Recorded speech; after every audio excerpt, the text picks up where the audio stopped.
Tere yang sudah sampai di rumah sakit tempat nenek dirawat langsung memasuki ke ruangan yang dituju. Hatinya sangat kesal. Amarahnya pun belum turun. Rencananya dia ingin marah-marah dengan nenek karena sudah memberikan jabatan CEO itu kepada Anin. Dia kesal. Kenapa bukan dirinya yang dipilih nenek untuk menjadi pimpinan di Bagaskara Group? Dia merasa lebih percaya diri bahwa dia akan sanggup mengangkat Bagaskara Group dan membuat Bagaskara Group keluar dari krisis. Dia juga merasa kesal kenapa Anin selalu mendapatkan keberuntungan selain dia memiliki jabatan yang sekarang menjadi sangat tinggi dibandingkan dengan dirinya. Dia juga memiliki suami yang tampan dan ternyata adalah pewaris tunggal dari Weston Group. Mungkin keluarga Bagaskara belum ada yang tahu tentang hal ini. Memang Tere adalah satu-satunya orang yang mengetahui tentang hal ini. Bahkan nenek pun belum sempat ia beritahu tentang keberadaan bahwa Valen itu benar-benar adalah anak dari Willie Weston, pemilik Weston Group. Sesampainya dia di ruangan VIP tempat nenek dirawat, dia langsung masuk tanpa mengetuk pintu. Kekesalannya yang besar itu membuat dia menjadi tidak mengerti tata krama dan sopan santun. Sehingga nenek yang lagi sendirian di dalam ruangan itu menjadi kaget. "Iye, kenapa kamu masuk tanpa mengetuk pintu?" teriak nenek yang sudah kesal dengan kelakuan Tere yang kurang ajar. "Nek, bagaimana bisa jabatan CEO itu nenek berikan kepada Anin? Kan nenek juga tahu bahwa aku lebih pantas menjadi CEO di Bagaskara Group," kata Tere dengan kesal. Amarahnya semakin memuncak ketika mengingat bahwa dirinya sekarang tidak memiliki jabatan apa-apa di Bagaskara Group. "Duduklah dulu. Nenek akan menceritakan semuanya kenapa nenek menyerahkan semuanya itu kepada Anin." Dengan wajah yang ditekuk, Tere pun menuruti keinginan nenek agar dia menurunkan emosinya dan duduk. "Sudah duduk nih," kata Tere manyun. "Baiklah, sekarang nenek akan menceritakan satu hal yang kamu perlu tahu. Bahwa nenek sudah bisa membaca kalau Bagaskara Group diambang kehancuran dan nenek tidak sanggup untuk memperbaikinya. Nenek juga tidak sanggup untuk mengangkat Bagaskara dari krisis. Kalau kalian ingin tetap mendapatkan saring profit dari pembagian saham Bagaskara Group, maka kalian harus bisa menyerahkan tampuk kepemimpinan itu ke tangan Anin dengan legowo karena hanya Aninlah satu-satunya orang yang bisa mengangkat krisis dari Bagaskara Group. Bayangkan kita sebagai keluarga Bagaskara hanya memiliki 25% dari saham keseluruhan yang ada di Bagaskara Group dibandingkan dengan investor dan pemegang saham yang lainnya. Nilai yang kita miliki itu sangat kecil. Karena 25% itu pun masih dibagi-bagi untuk nenek keluargamu dan juga keluarga Anin. Bayangkan saja kegilaan apa yang sedang saat ini kita alami. Kita sudah tidak berhak lagi memiliki nama Bagaskara di sana karena pemilik saham 75% yang berhak mengutak-atik Bagaskara Group menjadi apapun yang mereka inginkan. Dan ini semua karena kecerobohan kalian, terutama kamu, sehingga kondisi saat ini tidak bisa kamu tangani dengan baik. Memang Arga memiliki 30% dari nilai saham total dari Bagaskara Group, tapi gara-gara kamu tidak bisa meredam apa yang kemarin dia lakukan, kan semua orang pada menjual sahamnya dengan harga murah sehingga saham di Bagaskara itu jatuh. Dan seperti yang kamu tahu, akhirnya dibeli oleh satu tangan yang nenek masih saat ini selidiki. Belum lagi kita mendapatkan investasi 1 miliar dari mahkota Horeca Group. Sehingga dapat dipastikan bahwa mahkota akan mencari siapa pemilik dari 45% saham, dan kalau mereka menggabungkannya menjadi satu maka itulah kekuatan terbesar di Bagaskara Group.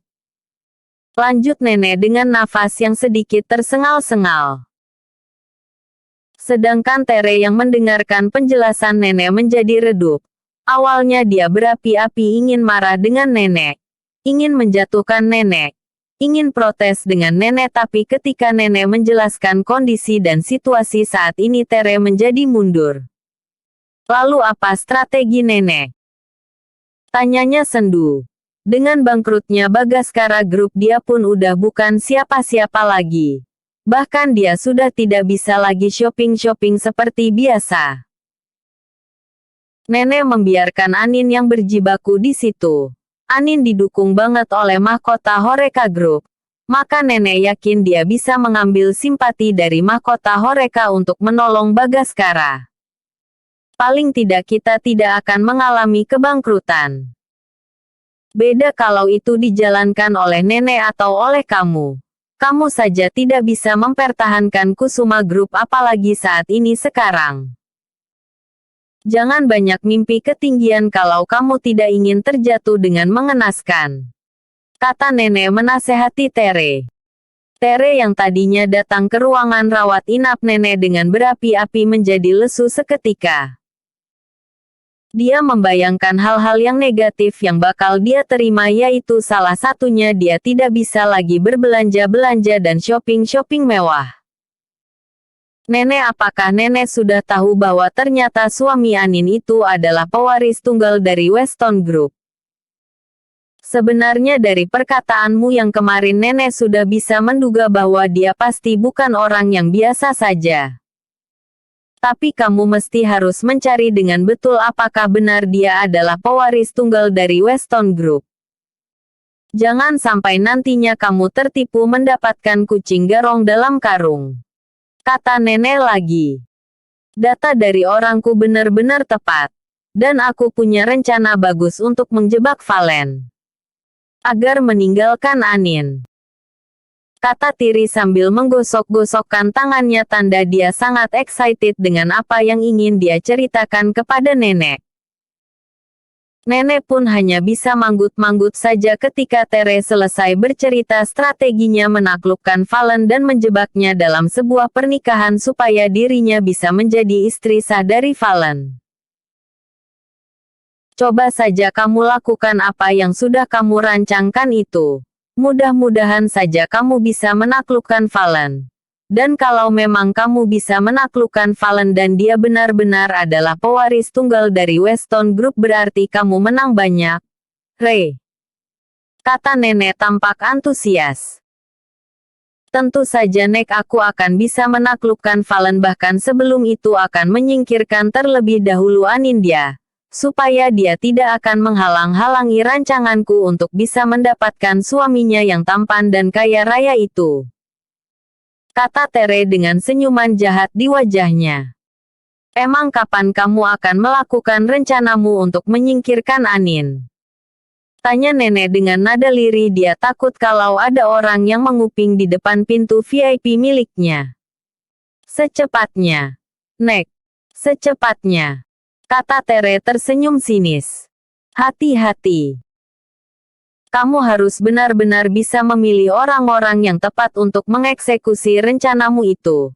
Karena sedikit kesalahan maka kamulah yang akan hancur. Peringat nenek lagi. Tentu saja. Aku akan melaksanakannya mulai dari malam hari ini. Nenek kan tahu bahwa selama ini Anindya itu belum pernah melakukan hubungan suami istri dengan Valen. Aku akan memulainya dari situ dulu, Nek. Katanya dengan sangat percaya diri. Terserah kamu sajalah. Kata nenek dengan pasrah. TBC. Rencana tinggal rencana. Seharusnya Valen dan istrinya akan berada di Singapura selama 1 minggu. Selain untuk menjalankan terapi, mereka juga rencananya akan melakukan honeymoon yang tertunda. Tetapi karena adanya masalah yang muncul di Bagaskara Group juga di perusahaan Valen, yaitu Weston Group, jadi Valen memutuskan untuk segera pulang ke Indonesia. Apalagi Papa dan Mama Anin yang mendengar kasus yang terjadi di Bagaskara Group mendesak Anin untuk segera pulang. Mereka yang masih belum tahu tentang status Valen menganggap bahwa Anin itu bisa naik jabatan karena kemampuannya sendiri. Padahal saat ini Bagaskara Group sama sekali tidak memiliki kontribusi yang lebih besar daripada apa yang saat ini dimiliki oleh Valen. Papa dan Mama Anin sangat senang karena sekarang jabatan anaknya lebih tinggi daripada keponakannya. Mereka merasa bahwa Anin akan mendapatkan uang yang lebih banyak lagi setelah dia menjabat menjadi CEO. Maaf ya sayang kalau besok kita harus pulang padahal rencananya Mas pengin ngajak kamu honeymoon di Singapura ini. Selain memanfaatkan waktu Mas untuk berobat dan terapi, Mas juga ingin supaya kita benar-benar menjadi suami istri yang sebenarnya. Kata Valen dengan tegas. Tapi perkataan Valen itu membuat Anindya menjadi malu karena ini mengindikasikan bahwa suaminya ini ingin segera mendapatkan haknya.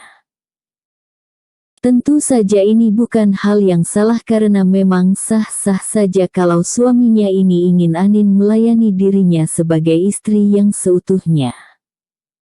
Tapi sejujurnya Anindya masih bingung bagaimana dia memulai untuk melayani suaminya ini. Gak apa-apa sih Mas. Kalau masalah hak Mas sebagai suami, Anin pasrah saja. Di mana saja Mas mau, Anin sebagai istri tidak akan menolak untuk menyerahkan hak Mas. Kata Anindya dengan nada yang sangat lirih, terus terang saja dia mengungkapkannya dengan malu-malu. Bahkan pipinya udah merona karena tidak bisa menutupi rasa malu yang timbul gara-gara ucapan vulgar yang dia katakan kepada suaminya itu. Jadi kamu mau kalau Mas, malam hari ini melakukannya sama kamu? Tanya Valen dengan hati yang berdebar-debar. Dirinya adalah seorang laki-laki yang normal. Selama ini dia menjaga kehormatan Anin karena dia merasa belum layak. Dia bukan suami yang bisa menafkahi istrinya pada waktu itu. Tapi sekarang tentu kondisinya sudah berbeda. Dirinya adalah seorang laki-laki sejati yang juga membutuhkan kehangatan dari istrinya itu. Kecantikan istrinya seringkali membuat dirinya lupa diri. Dari dulu pun dia kerap menahan diri untuk tidak melakukan hal yang melebihi batas.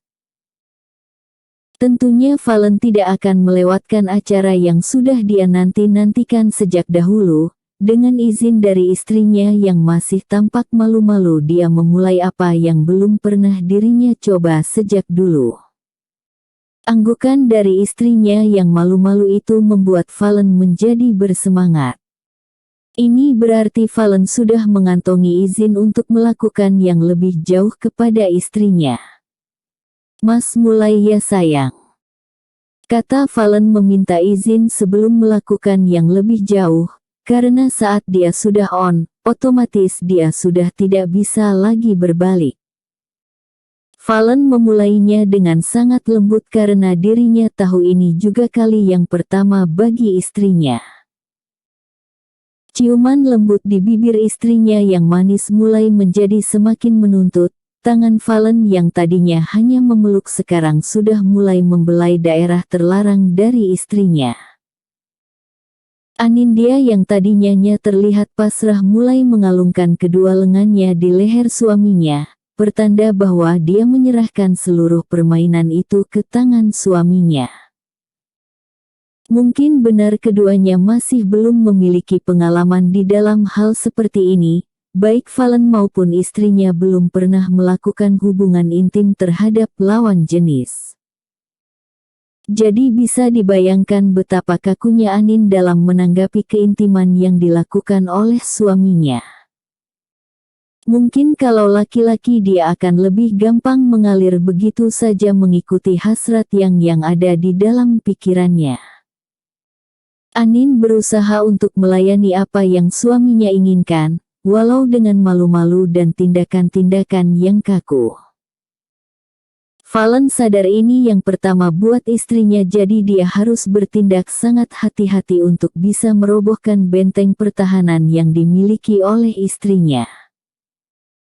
Benar saja saat terjadi penyatuan itu Anin berteriak dan mengeluarkan air mata, padahal Valen sudah berusaha sedemikian rupa untuk berhati-hati dan melakukannya dengan lembut. Valen yang kasihan dengan istrinya yang merasa kesakitan dan mengeluarkan air mata, sontak mendiamkan miliknya yang sudah berada di setengah perjalanan untuk merobohkan benteng milik istrinya itu. "Kamu mau Mas berhenti?" tanya Valen dengan nada sendu. Dirinya juga tidak tega melihat kondisi istrinya yang sangat kesakitan karena ini memang keintiman yang pertama kali dinikmati oleh mereka berdua, terutama Anindya. Padahal resikonya kalau dia berbalik berarti Valen harus melakukannya secara solo di kamar mandi. Tapi Valen boleh bernafas lega karena istrinya hanya menggelengkan kepala. "Jangan, Mas, terusin saja," katanya sambil menyembunyikan wajahnya di balik kungkungan tubuh kekar suaminya. Di kode seperti itu tentunya Valen tidak menyia-nyiakan kesempatan lagi, tapi dia tetap menstimulasi istrinya dengan ciuman dan belayan yang sangat lembut. Dia bahkan memperlakukan istrinya seperti kristal yang gampang pecah sehingga dia harus mengayunkan tubuhnya dengan sangat hati-hati.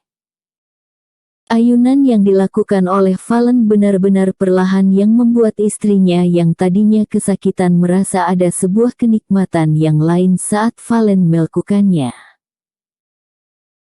Bahkan sekarang istrinya tidak lagi meringis kesakitan, bahkan saat ini istrinya malah mengeluarkan suara-suara yang merdu yang membuat Valen semakin bersemangat untuk melakukan penyatuan itu menjadi sebuah kenikmatan yang tiada taraf buat keduanya. Dan setelah mereka berdua mendapatkan kenikmatan dari penyatuan itu, Valen yang tadi ada di atas tubuh istrinya, menggulingkan badannya ke samping agar tidak menindih istrinya. Mereka berdua benar-benar mendapatkan rasa yang belum pernah mereka nikmati sebelumnya. Olahraga itu membuat mereka berdua ngos-ngosan dan sibuk mengatur ritme nafas mereka yang naik turun begitu cepat. Dan setelah mereka berdua sudah bisa menetralkan ritme nafasnya, Valen lalu memandang wajah istrinya yang tampak kelelahan namun herannya justru terlihat tambah berkilauan. Entah ini efek dari keringat yang membanjiri tubuh mereka ataukah efek dari berhasilnya penyatuan mereka pada malam hari ini. Valen tentu saja merasa bahagia karena bagi istrinya Valen adalah yang pertama mengambil kehormatan yang disimpan oleh istrinya untuk dipersembahkan kepada suaminya kelak. Valen lagi-lagi melirik ke arah sprei yang sudah tidak beraturan. Dia melihat ada bercak darah tanda dia berhasil merobohkan benteng yang dijaga oleh istrinya selama bertahun-tahun itu. "Sayang, terima kasih ya sudah memberikan yang pertama dan yang terbaik itu buat Mas," kata Valen lirih sambil memeluk tubuh polos istrinya yang sudah memejamkan mata karena mungkin dia sudah sangat kelelahan. Anin yang memejamkan mata masih dapat mendengar perkataan Valen yang diucapkannya dengan sangat lirih, tapi dia sudah tidak sanggup untuk sekedar menjawab apa yang sudah diungkapkan oleh suaminya itu. Dia memilih untuk melanjutkan tidur tanpa membersihkan apa yang sudah mereka lakukan tadi.